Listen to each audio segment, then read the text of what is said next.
Hoe gaat een Fries naar zijn werk? Hoe gaat een Fries naar zijn werk? Ik ben benieuwd. Goeie vraag. Ik denk met de auto? Ja, ik heb niet even een beeld bij hoe Friesland eruit ziet eigenlijk. Het is gewoon normale wegen, toch? Of ben ik nou heel dom? Gewoon met de trekker. Maar de trekker, denken we. Trekker! Ja, trekker. Met de trekker, tuurlijk. Ik denk gewoon met de fiets. Met de fiets of zo, ja.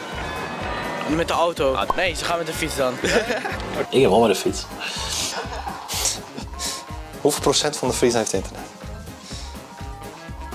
Ik denk 69. Nee, dat was stom, 70. Ergens in de 60. 70%, jongens.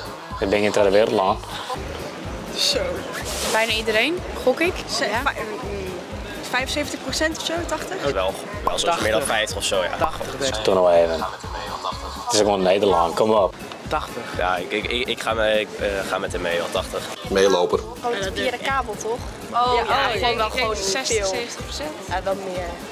Ik denk Iedereen heeft 70%. Wat moet je tegen? Wij hebben ook geen internet thuis, wel altijd. Nee, niet altijd omdat het dan uitvalt. Maar wat moet je zonder wifi?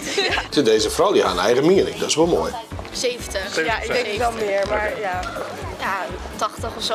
Wat moet je tegenwoordig zonder wifi? Maaien. Kun je eens laten zien hoe je dat doet, maaien? Nee? Maaien, ja. Maaien.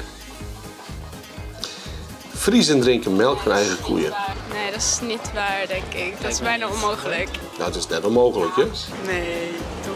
Ja, misschien Maar- sommigen wel, maar niet allemaal. Waar, denk ik. Het is Friesland met veel boeren, dus ik denk het wel. Ja, kan best. Ik ga hier wel molken bij de melktap. Dus ik drink wel molken van Frieske kei, dat wel. Denk ik wel. Dat is waar. Dat is wel. Ja? Ik denk het wel.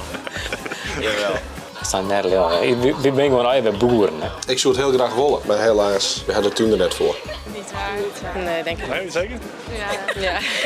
Nu weet ik het niet zeker, maar nee, denk ik niet. Ja, wat mag het van vinden? Dit is toch gewoon met stereotypisch voor goed mensen naar Friesland zeggen.